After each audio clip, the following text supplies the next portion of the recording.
오늘 저는 본문 말씀을 통해서 하나님의 참된 은혜라는 제목으로 하나님의 말씀을 선포하겠습니다. 의인이라고 해서 반드시 고통을 면제받는 것은 아닙니다. 또한 죄인이라고 해서 언제나 고통의 소나기에 잡혀 사는 것이 아니라는 것을 우리는 경험으로 잘 알고 있습니다. 하나님 말씀대로 살면서 고난이 없으면 좋을 텐데 이상하게 믿음이 좋을수록 고난 가운데 살아감을 봅니다. 담배도 안 태우셨는데 믿음이 좋았던 목사님들이 폐암에 걸리시기도 하고 교회에 평생 헌신하던 장로님들이 아프기도 하십니다. 이 땅 가운데 고난과 고통을 피할 수 있는 사람은 아무도 없습니다. 어떤 때는 너무 그 고난이 고통스러워서 기도조차 나오지 않을 때가 있지요. 그럴 때 우리는 어떻게 해야 할까요? 주님, 제게 어떻게 이러실 수 있습니까? 원망해야 할까요? 아니면 곰곰이 고난의 이유를 생각해서 그 문제를 해결하려고 노력해야 할까요? 여러분들 다 경험해봐서 아시잖아요. 우리가 생각하면 생각할수록 긍정적인 답변이 나오기보다는 부정적인 생각들이 계속해서 흘러나옵니다. 그러면 생각이 문제니까 생각을 아예 안 하고 그냥 내버려두고 시간이 지나도록 내비두면 되는 걸까요? 시간이 지나면 익숙해질 뿐이지 문제는 나아지지 않습니다. 코로나가 지난 2월부터 계속되고 있는데요. 처음에는 일상으로 돌아가고 싶다라는 기도 제목을 많이 내놓으셨습니다.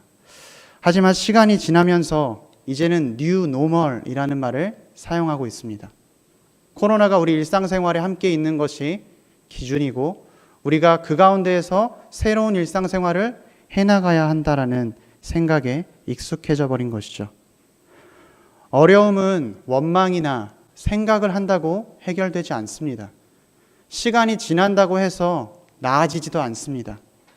그렇다면 도대체 우리는 이 고난 가운데 어떻게 살아가야 할까요? 오늘 본문은 베드로 사도가 고난 중에 있는 그리스도인에게 마지막으로 위로하고 격려하는 권면의 메시지입니다. 결론적으로 말씀드리면 고난 중에 하나님의 참된 은혜에 굳게 서라 라고 말하고 있는 것입니다. 12절 말씀 후반부에 보니까요. 베드로 사도가 이것이 하나님의 참된 은혜임을 증언하노니 너희는 이 은혜에 굳게 서라 라고 말하고 있습니다. 여러분, 여기 증언이라는 단어가 나오는데요. 이 증언이라는 단어가 간단한 단어가 아닙니다. 그냥 편지 마지막 부분에 이렇게 삽입되어서 나온 단어가 아니라 베드로 사도가 자신의 목숨을 걸고 우리들에게 권면하고 있다라고 이야기하는 것입니다. 당시 사회에는요, 변호사가 없었어요. 그래서 억울한 일이 있거나 소송을 할 일이 생기면 자기 스스로가 자기에 대한 변호를 해야 했습니다.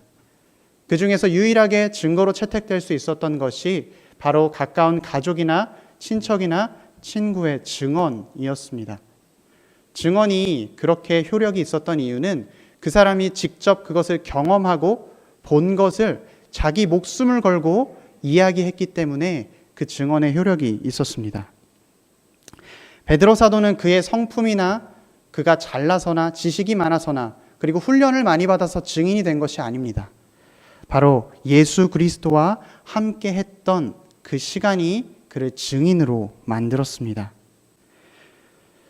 이제 그가 자기가 직접 보고 경험한 것을 증언한다고 합니다.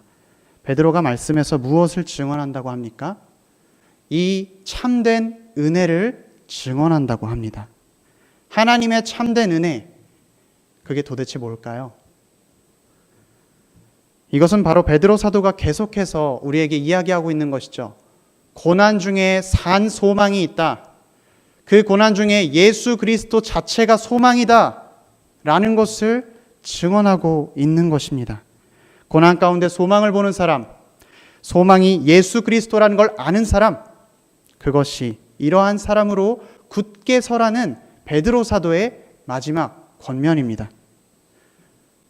어떻게 예수님이 그 소망 자체가 되실 수 있습니까? 예수님의 사역을 보면 그것을 볼 수가 있지요. 끝난 줄 알았는데 그게 끝이 아니라는 것입니다.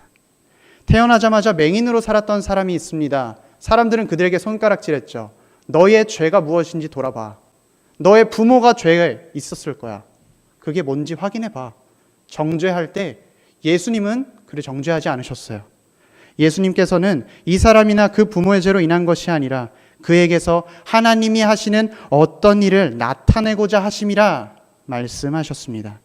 그리고 그 맹인의 눈을 고쳐주셨어요. 12년 혈루증을 앓는 여인도 있었습니다. 자신의 모든 재산을 가지고 유명한 의사들을 만나며 자신의 병을 고치려고 했지만 병을 고칠 수가 없었어요. 그리고 자신의 재산을 다 탕진해버려서 더 이상 소망이 없다라고 생각했습니다. 그때 그 여인이 바로 예수 그리스도를 보게 된 것이죠. 그리고 용기를 내서 예수님의 옷자락을 만지니 나음을 얻었습니다. 예수님의 사역 또한 마찬가지죠.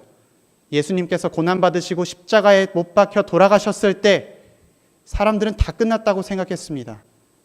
이제 다 도망가야겠구나 생각했습니다.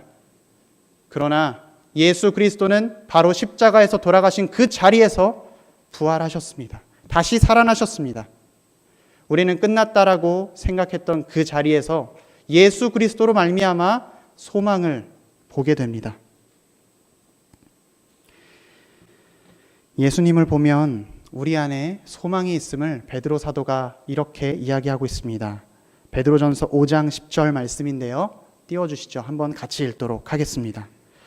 모든 은혜의 하나님 곧 그리스도 안에서 너희를 부르사 자기의 영원한 영광에 들어가게 하시니가 잠깐 고난을 당한 너희를 친히 온전하게 하시며 굳건하게 하시며 강하게 하시며 털을 견고하게 하시리라. 아멘. 모든 은혜의 하나님께서 그리스도 안에서 우리를 부르셨습니다. 여기 그리스도 안에서라는 말이 참 중요합니다. 우리를 그리스도 안에서 부르셨다는 것은 하나님이 예수 그리스도를 어떻게 다루셨는지를 보고 하나님께서 우리를 그렇게 다루시겠다라는 것이죠. 그리스도께서 우리의 모델이 되신다는 겁니다. 우리보다 먼저 고난받으시고 십자가를 지신 주님께서 부활하셨듯이 우리의 삶 역시 이 자리에서 끝나는 것이 아니라 부활로 이어진다라는 것입니다. 고난에 참여하는 자에게는 현재의 고난이 고난으로 끝나는 것이 아닙니다. 역전이 있습니다. 바로 우리가 예수 그리스도 안에 있기 때문입니다. 우리는 예수 그리스도 안에서 그리스도가 성취하신 것을 단지 받기만 하면 되는 것입니다. 스포츠에서 벤치워머라는 말이 있습니다. 혹시 들어보셨어요? 저도 이번에 좀 검색을 해봤는데요. 벤치워머라는 것이 이제 후보 엔트리 선수를 이야기하는 것입니다. 경기에는 직접 뛰지 않고 벤치를 계속 앉아 있으면서 자신의 체온으로 그 벤치를 뜨겁게 달구는, 그러니까 실력이 없으니까 못 뛴다라는 얘기입니다. 그런데 이 벤치워머에 앉아있던 한 선수의 팀이 결승전에서 그 승리를 했다라고 생각을 해봅시다. 그렇다면 그 팀이 우승을 하게 된 것이죠. 그러면 그 벤치워머로 그 자리에 앉아있던 사람 역시 우승팀의 선수로서 그 우승의 기쁨을 누리게 됩니다. 예수 그리스도 안에 있는 것이 이와 같습니다. 우리는 아무것도 하지 않았어요. 하지만 예수 그리스도가 승리하셨고 예수 그리스도가 이기셨기 때문에 우리가 그리스도 안에 있을 때 우리는 그 승리의 기쁨을 누릴 수가 있는 것입니다. 그런데 우리는 고난을 당하면 우리가 그리스도 안에 있다는 사실 자체를 잊어버리고 굳게 서 있지 못합니다. 소망을 잃어버린 채 절망에 빠지는 것이죠. 마치 저기 저 달을 봐 라고 했을 때 달을 보는 게 아니라 이 손가락을 보는 것입니다. 고난이 찾아왔을 때 고난 뒤에 우리에게 있을 하나님의 뜻과 하나님의 영광을 바라보는 것이 아니라 그 고난 자체에 우리 눈이 고정되어서 하나님을 바라보지 못하게 되는 것입니다. 우리가 고난 뒤에 하나님의 의도를 바라보려고 노력할 때 우리는 고난 중에 소망을 잃지 않을 수가 있습니다. 우리가 고난을 겪는 이유는 다 알 수 없으나 확실한 것은 그 고난을 통해서 예수 그리스도를 깊게 경험한다는 사실을 알고 있습니다. 그리스도를 경험한다는 것 자체가 우리에게는 은혜입니다. 물론 고난 중에 있을 때는 이 사실조차 기억하기 힘들고 생각하기 힘들지요.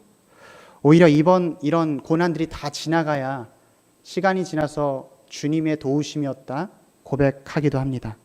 하지만 우리에게 고난이 찾아왔을 때 이번에도 내게 은혜 주실 하나님을 신뢰하며 고난 중에 예수 그리스도를 생각하고 바라봄으로 우리는 소망함을 잃지 말아야 할 것입니다. 저희 어머니가 지난달에 황반원공이라는 병으로 수술을 하셨습니다. 황반원공이라는 것은 눈에 이제 황반이라는 노란색 부분이 있는데요. 그곳에 구멍이 뚫려서 이제 뭔가를 부었을 때 찌그러지거나 보이지 않는 그런 병입니다. 처음에 눈이 아프셔서 안과에 갔을 때는 알레르기라고 하면서 안약만 줬었어요. 그래서 그냥 그렇게 지나가나 보다 했었는데 눈이 계속 아프셔서 병원에 다시 한번 가보니까 갑자기 황반원공이라고 실명할 수도 있으니 수술을 당장 해야 된다고 하더라고요. 어머니가 그 이야기를 듣고 집에 돌아오셔서 정말로 많이 낙심하시고 상심하셨을 것 같습니다. 왜냐하면 수술을 해도 시력이 원래대로 돌아오는 게 아니라 지금 발견한 그 시력 가지고 살아가야 하는 확률이 더 높았거든요. 사랑하는 남편이 옆에서 온갖 방법으로 위로를 해주고 사랑하는 딸이 수술에 필요한 물건과 그 이후에 회복에 필요한 물건들을 다 안내해줘도 저희 어머니 마음 가운데 소망함이 있었을까요? 어머니가 이후에 말씀하시길 어머니가 소망함을 찾은 곳은 새벽에 하나님께 기도하는 순간이었다라고 말씀하십니다. 하나님이 이렇게 말씀하시는 것 같았대요. 너는 새벽에 기도를 한다면서 내가 하고 싶은 말만 하고 가더구나. 나는 너와 대화하고 싶었는데 너는 내게 아랠 것만 아뢰고 금방 떠나버리더구나. 미안하다. 너를 부를 수 있는 방법이 이것밖에 없었다. 이제 내게 왔으니 함께 대화하자꾸나. 내가 이 시간 너와 함께 할 것이다. 그 이후 새벽에 시간을 정하시고 기도하던 어머니가 이후에 이렇게 고백하셨습니다. 내 육신의 눈은 약해졌으나 영적인 눈이 띄어졌구나.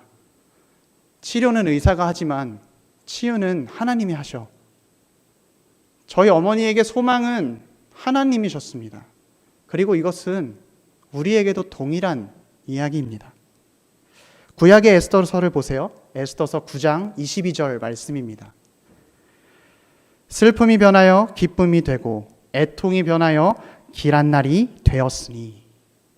악한 하만이 하나님의 백성을 이 땅에서 없애버리겠다라고 제비를 뽑아 그날을 정해서 기뻐하고 모르드게를 나무에 매달아 죽이겠다라고 기뻐하고 있었을 때 하나님의 백성 이스라엘들은 슬퍼하고 통회하고 참담한 상황을 살고 있었습니다. 그들에게는 어디 갈 곳이 없었습니다. 하지만 하나님께서 에스더를 통해서 그들을 구원해 주셨습니다. 구약만 그런 것이 아닙니다. 사도행전 8장에 스데반 집사님이 순교하시고 예루살렘의 교회에 대대적인 박해가 있었습니다. 그리스도인들은 각기 유대 땅과 사마리아 모든 땅으로 흩어졌습니다. 인간의 눈으로 말씀을 보았을 때는 박해로 인해 도망치는 그리스도인들의 모습이었지만 하나님께서는 실은 사도행전 1장 8절의 말씀을 이루고 계셨습니다. 예루살렘과 온 유대와 사마리아와 땅끝까지 이르러 내 증인이 될 것이다 라는 말씀의 성취가 그리스도인의 박해로 인해서 시작되었다라는 것입니다. 이뿐만이 아닙니다. 온 땅에 복음이 전해지고 심지어 에티오피아의 내시에게까지 주님의 복음이 흘러 들어갔습니다. 우리의 고난은 고난일 때 고난만 남아있지만 우리의 고난 가운데 소망 되신 하나님의 참된 은혜이신 예수 그리스도와 함께 있을 때 우리는 소망함을 발견할 수 있습니다. 그러면 우리가 현재 살아가는 뉴 노멀의 세대는 어떻습니까? 이로 말할 수 없지요. 제가 다 언급할 수도 없습니다. 너무나 어려운 상황입니다. 개인 사업장에서는 일이 없고요. 직장에서는 인원 감축이 있고요. 또 학교는 출석 일수를 정하고 인원을 통제하면서 교육하고 있습니다. 교회는 어떻습니까? 교회는 이렇게 온라인으로 전환이 되고 있고 성도의 교제는 축소되고 있습니다. 심지어 오늘은 제가 한 뉴스 기사를 카톡으로 받았는데 방역 지침이 의무화되면서 예배 외에 소모임은 다 금지가 될 것이라고 이야기까지 들었습니다.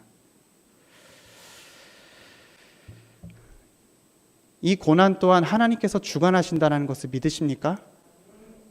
이 고난을 통해서 하나님께서 우리에게 보여주실 그 뜻이 무엇인지 우리는 현재 모르나 예수 그리스도를 바라보며 그 소망함으로 살아간다면 이 고난 가운데 우리는 좌절과 절망이 아니라 소망을 보게 될 것입니다.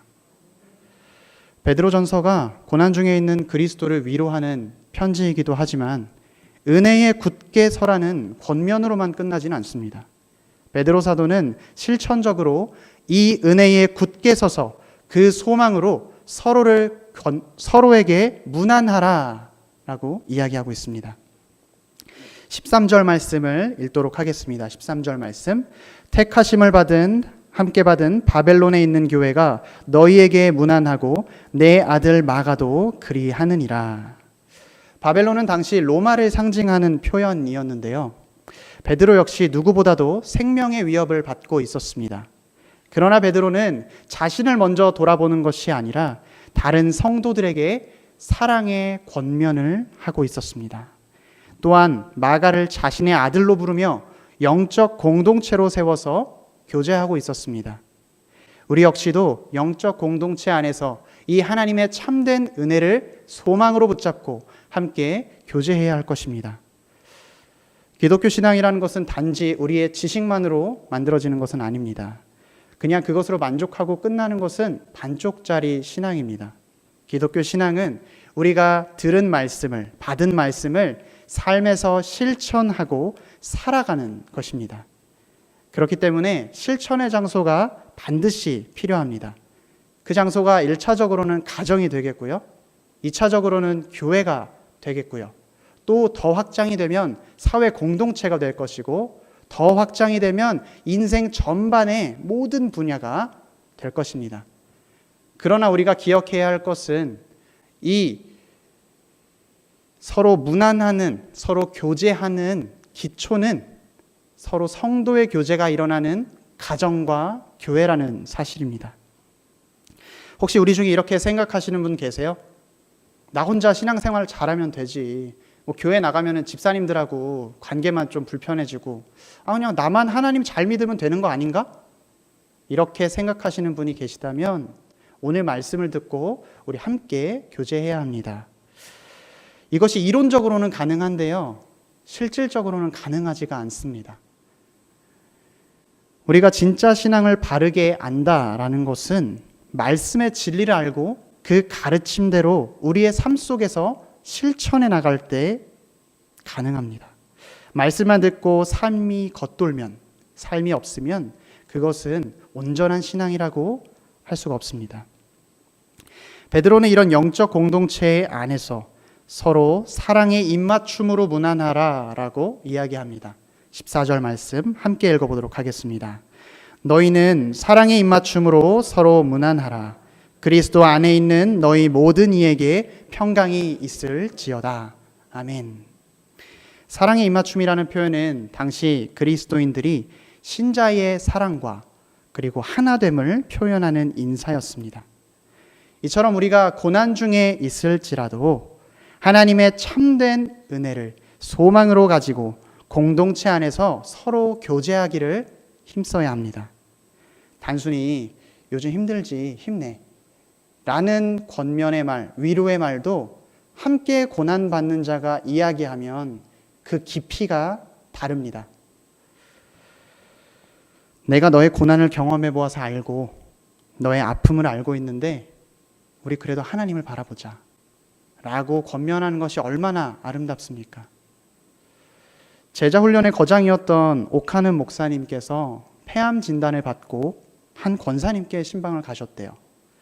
그 권사님도 폐암으로 얼마 남지 않은 시간을 보내고 계셨는데 옥 목사님이 이렇게 말씀하셨어요.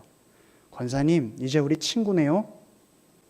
그 권사님께서 그 말이 그렇게 위안이 되셨대요. 만약에 옥 목사님께서 건강하셨다라면 그 말을 위안이 되는 말로 받을 수 있었을까요? 베드로 사도도 마찬가지입니다. 우리는 복음서에서 그의 수많은 실패와 실수를 보았습니다. 우리가 신앙생활을 하면서 겪을 실수란 실수는 그가 이미 다 겪었어요. 예수님이면 날 물 위로 걷게 해달라고 이야기했다가 바람을 맞아 바람을 보고 바다에 빠지기도 했고요. 또 주는 살아계신 하나님의 아들이라고 고백했다가 금방 사단아 물러가라 라고 꾸지람을 듣기도 했습니다. 또요, 용서해 주라는 말을 듣고서 자기 나름대로 열심히 생각해서 유대인들은 3번 용서해 주는 것이 일반적이니까 나는 그 3번에 2배 그리고 1번을 더해서 7번을 용서해 줘야겠다. 주님, 7번 용서해 주면 충분합니까? 라고 물어보니까 주님께서 7번에 70번을 용서해 줘라 라고 이야기를 들었습니다. 또 자신의 발만 씻겨달라는 것이 아니라 온몸을 씻겨달라고 했기도 하고, 또 예수 그리스도를 부인하는 것으로 모자라서 그를 저주하면서까지 자신은 살겠다라고 이야기한 사람이었습니다. 그러나 그는 말씀대로 살아보려고 부단히 노력했고 발버둥 쳤던 사람이었습니다. 이제 그런 베드로 사도가 로마에서 고난 중에 있을 때 이렇게 이야기하고 있는 것입니다. 여러분, 제 안에 있는 하나님의 소망을 보십시오. 저의 연약함으로 넘어지고 있을 때 저의 연약함을 끝까지 추격해서 사랑으로 세우시는 하나님의 소망과 사랑을 보십시오. 이렇게 베드로전서를 통해서 당시 그리스도인에게 그리고 우리에게 위로와 권면을 하고 있는 것입니다. 여러분이 고난당할 때 주님은 여러분을 가만두지 않습니다. 주님은 여러분을 끝까지 쫓아가서 여러분을 도와주시고 인도해 주십니다. 가정이 깨어진 자에게 가장 필요한 게 뭔지 아세요? 배가 너무 고파가지고 밥을 못 먹는 사람들한테 가장 필요한 게 뭔지 아세요? 예수 그리스도입니다. 웬 뜬구름 잡는 소리야? 라고 생각하실지도 모르겠어요. 아니, 밥 달라는 사람한테 밥 줘야지 무슨 예수 그리스도를 줘? 그런데요, 예수 그리스도가 없이 그냥 배고픔이 사라지면요, 그 배고픔이 끝나면 다시 배고파요. 관계가 예수 그리스도 없이 회복이 된 것 같았는데요, 예수 그리스도가 없으면 그 관계가 또 깨어져요. 그래서 우리가 고난 중에 가장 필요한 것은 예수 그리스도, 이 하나님의 참된 은혜라는 것을 기억해야 합니다. 그리고 우리는 그것으로 서로에게 교제하고 무난하고 사랑으로 권해줘야 하는 거예요. 예수님이 십자가에 달리시고 제자들은 두려움에 떨며 문을 걸어 잠그고 기도하고 있을 때 부활하신 예수님께서 나타나셔서 하신 말씀이 무엇인지 아십니까? 부활의 소망이요, 소망 그 자체이신 예수님께서 제자들에게 첫 말씀 이렇게 말하셨습니다. 너희에게 평강이 있을지어다. 우리 베드로전서 5장 14절 말씀을 함께 읽어보도록 하겠습니다. 너희는 사랑의 입맞춤으로 서로 무난하라. 그리스도 안에 있는 너희 모든 이에게 평강이 있을지어다. 아멘. 우리에게 영원한 소망 되신 그리스도를 바라보았을 때요, 우리 가운데 평강이 있습니다. 예수님만 이렇게 말씀하신 게 아니에요. 바울 사도 역시 로마서에서 이렇게 말하고 있습니다. 로마서 15장 13절 말씀인데요, 함께 읽어보도록 하겠습니다. 소망의 하나님이 모든 기쁨과 평강을 믿음 안에서 너희에게 충만하게 하사 성령의 능력으로 소망이 넘치게 하시기를 원하노라. 아멘. 베드로와 예수님과 바울만 이렇게 얘기했나요? 요한 사도도 동일하게 이야기했습니다. 요한 사도의 말씀, 계시록 1장 5절 말씀 함께 읽어보도록 하겠습니다. 또 충성된 증인으로 죽은 자들 가운데서 먼저 나시고 땅의 임금들의 머리가 되신 예수 그리스도로 말미암아 은혜와 평강이 너희에게 있기를 원하노라. 아멘.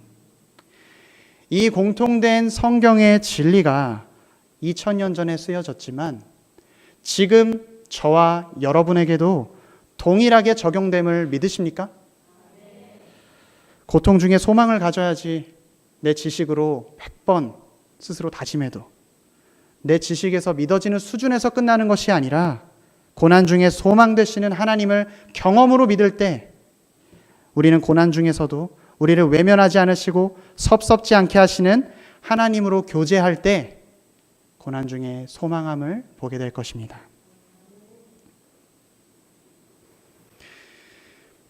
햇볕 아래서 익는 열매는 더 붉고 더 아름답고 향취도 더합니다. 햇볕 아래에 자라는 풀은 더 싱싱합니다. 나뭇잎도 더 생기가 있죠. 햇볕 아래서 모든 미균들은 사라집니다. 꽃들도 햇볕 아래에 피어야 붉은 꽃, 노란 꽃, 또 자줏빛깔의 고운 빛을 내게 됩니다. 당시에는 뜨겁게 타들어갈 것 같이 강렬했던 그 햇빛이 이 모든 것을 가능케 했습니다. 우리의 삶도 마찬가지입니다. 고난이라는 햇볕이 없다면 우리의 믿음 또한 단단해지지 못할 것이고 우리 가운데 성령의 열매 또한 맺혀지지 못할 것입니다. 고난 중이라 할지라도 그리스도가 소망된다는 이 참된 은혜에 굳게 서십시오. 그리고 그 은혜로 서로를 격려하고 문안하고 사랑하십시오. 오늘 베드로전서의 말씀이 정말로 저와 여러분의 삶에서 나타나고 증거되기를 바라면서 우리 이 시간 함께 이 찬양을 하나님께 드렸으면 좋겠습니다.